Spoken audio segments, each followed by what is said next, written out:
Hello, good day. Graham Wallace here, Belly Up Sports baseball writer. I'm joined today by Allan Cosman. He does a great job doing a lot of the graphic design for us here. He also runs the Ryan Grave fan page on social media. Thanks so much for joining me today, Allan. Hey Graham, anytime. It's always good to talk Jays. Yeah, we're in the off season now, but things are going to start happening. I have a feeling pretty soon. There's already been one pretty big re-signing with Jose Barrios, and I think there's going to be plenty of more moves to talk about in the coming months. But I'm going to give you a chance now, Allan, to talk a little bit about the Ryan Graves fan page.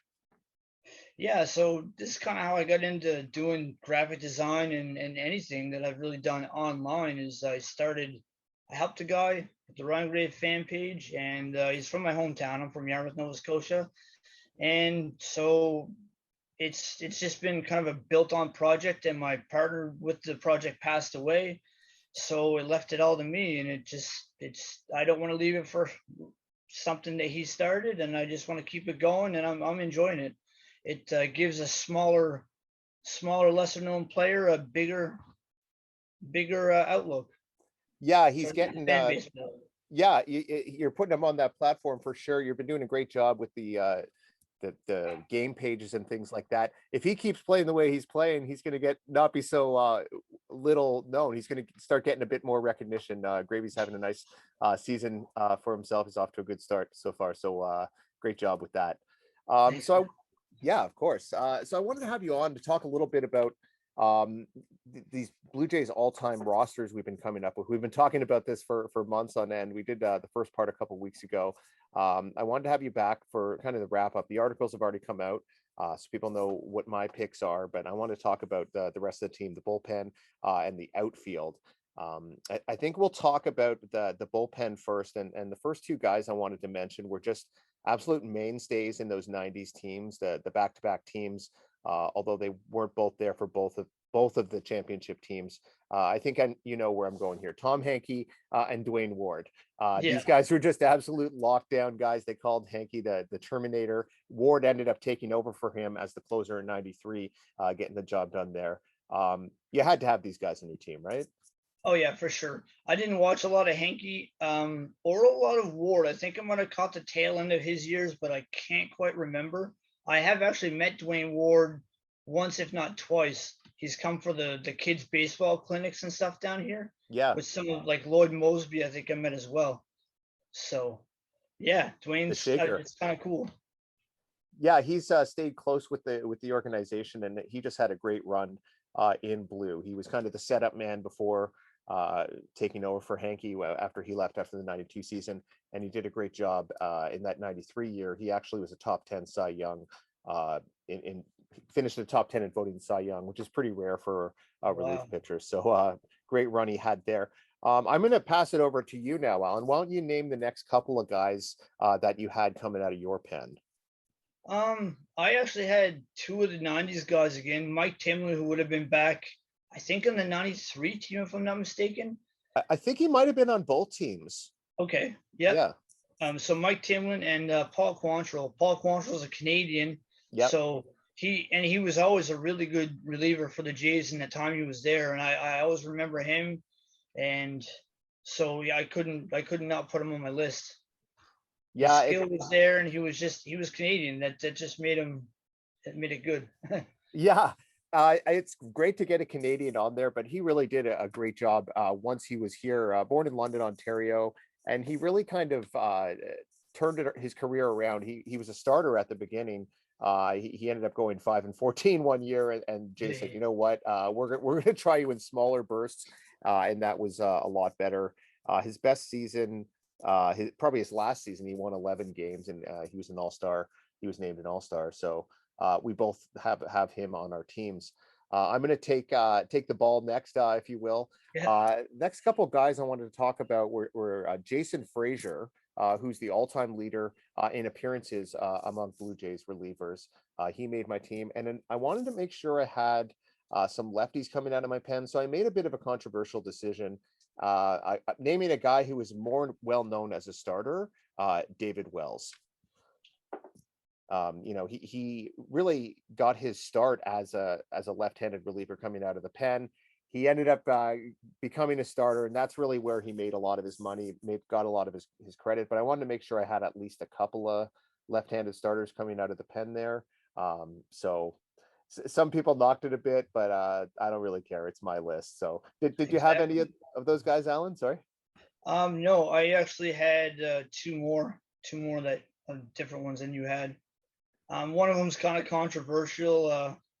Roberto Osuna kind of had a fallout in the end. He kind of left on bad terms, but when he was here and when he was playing, he was a really good closer in Yeah. his time with the Jays. And also Brett Cecil, he was a good setup man while he was here, and he actually made it to the All-Star game for one Yeah. of his years. Yeah, he did. I believe it was 2013. I do have Cecil as well. Okay. He's another guy kind of like Quantrill. He was a starter. He actually won 15 games. I believe it was 2005, 2006, something like that. But he ended up moving to the pen. He was an all-star. I believe it was that 2013 season. Or I might get my years mixed up here. I think 2005. He didn't go back that far. I think it was more 2009. He won the 15 Yeah. games. But 2013, it was that kind of disappointing year when they signed Reyes and Dickey and all these guys. They ended up not really getting the job done, but they did have a number of all-stars, including Cecil, and he They had a few did. more pretty good other years in blue as well. Trying to think of some of the other guys we don't have the same. I had Timlin as well. Next guy I want to talk about is Casey Jansen. Um, Yes. just a rock solid, super consistent guy. He was the closer at times. He had racked up a number of saves. Um, he also had three straight seasons when he had over 50 innings pitched and ERA under 3. So pretty impressive numbers there. Did you have him on your team as well, Alan? I did, yes, and I looked too far down the list when I seen his name, but he was definitely on my list because he had some pretty high save numbers, like for a season. Yeah, he definitely got up there. There was some tough close calls with a few other guys. Billy Koch comes to mind, BJ Ryan. Um, you know, uh, but there's only so many you could name. Mark Eichhorn was another really good Jays reliever in the 80s and early 90s. Yeah, Some people in the comments let me know I should have maybe had him as well, but you can't make everyone happy, right? exactly. So I want to move on to the outfield. And when I think about all-time Blue Jays outfielders, I wanted to start in the middle. And to me, there's only one guy you could put there, and it's Devon White. This guy had range for days, great arm. He would always be kind of climbing that center field wall like he was Superman and coming up with some great catches. Do you have any great memories of Devon White, or did he end up making your roster as well? No, he was gone, I do believe, when I started watching. I don't think he was a center fielder, and if he was, I don't remember. So, Might I have been mean, I Shannon know of Stewart at him that like in the time. videos, but Yes. I don't remember him myself. Yeah, it might have been. Sorry, I cut you off a bit there. It might have been Shannon Stewart by the time you were kind of Yeah, tuning in the mid to late 90s. and I'm thinking there was somebody else before him because I think I saw Shannon Stewart start in his rookie year, which was like 98 maybe, Yeah, 97. that sounds about right to me. Yeah. Yeah, I think there was somebody before, so maybe I did catch a year of his and didn't know it. Yeah, he hung on for quite a few years after the back to back, and he even had a couple pretty good years with the Diamondbacks in the National League. 3-time All-Star, seemingly ever improving offensive player, but just a dynamic defensive force there in center. He could cover a lot of ground.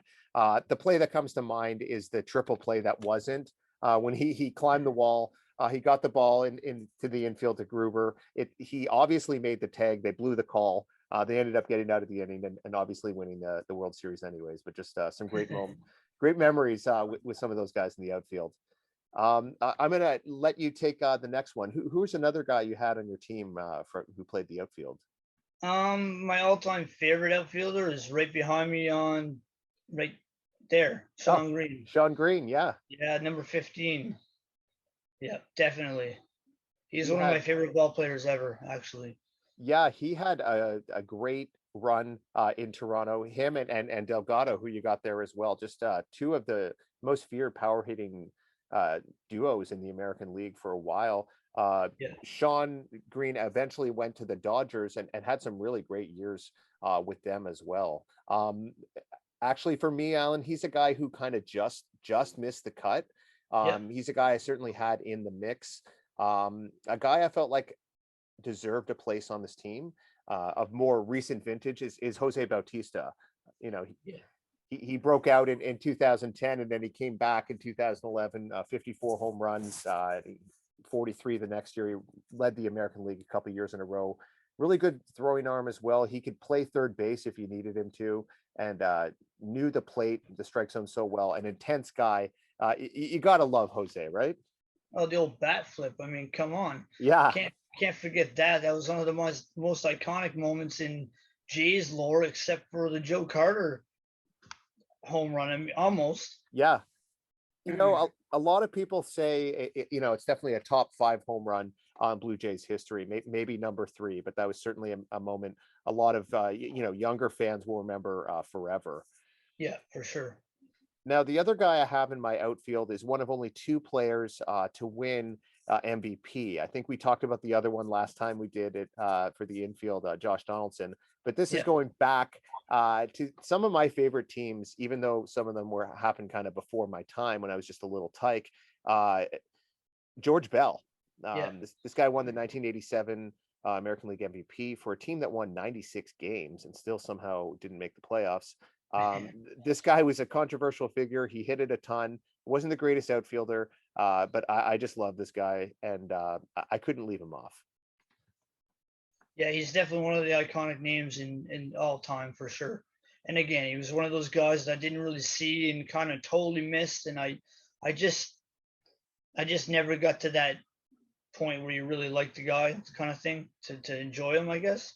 Yeah, no, I get it. When I was, about maybe 6 or 7 years old, there was a story I heard about, and the fans were getting on him because he wasn't a very good outfielder, like I said, and he was playing more and more DH, and I think he got asked a question, or the fans were kind of razzing him, and he turned to them and said, "Kiss my purple butt."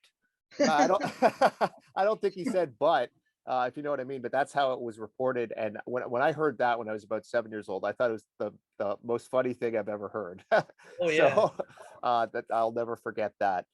Now going to my extra fielder, I had Joe Carter just because I couldn't leave this guy off. Obviously the iconic game-winning home run, but also he had 6 straight years of over 100 home runs. Just a rock solid guy, super consistent and really productive. He must have been on your team too. 30 home runs and 100 RBIs. Yeah, for sure. You I could caught book him it, the last yeah. couple of years of his tenure there, and well, plus the home run, like he was like the ultimate Blue Jay for a few years there. I think he was kind of their hero for a while. So Yeah, yeah, I definitely had him. yeah, he definitely was. It's funny because he was at first base and he caught the final out for the first championship victory over Atlanta. So he'll go down in Blue Jays history forever. Yeah. Now, before I let you go, Alan, quickly, the DH, for me, there was only one choice. You could have went a couple of ways, I guess, but I had to go with Edwin Encarnacion. The Ed Wing, he had Oh some yeah, for great sure. years here in Toronto. Unfortunately, he ended up leaving in free agency for Cleveland, but just a great player for a pretty long time. And I think him and Jose Bautista will find themselves up on the level of excellence sooner rather than later. What do you think? Yeah, I would think they were part of that. They were both part of that resurgence to get into the postseason again. And the Ed Wing, just his numbers, like in with Bautista and Donaldson at the same time. So they were two of the greats in that time period for sure. They Yeah, just wouldn't have been there. They wouldn't have done that well. Yeah, just a great player to watch, really entertaining player. He played with a lot of passion, and he Yeah. had another home run that wasn't quite as famous, but his walk-off home run to win the 2016 wild card game against Baltimore, certainly a very memorable home run in recent Blue Jays playoff history. Well, Alan, thanks so much for joining me. It's always great talking Blue Jays with you. We'll have to do this again sometime during the off season, and we can talk about some of our favorite memories as well. Yeah, for sure. That sounds good. All right, thanks, Alan. Thanks for having me, Graham.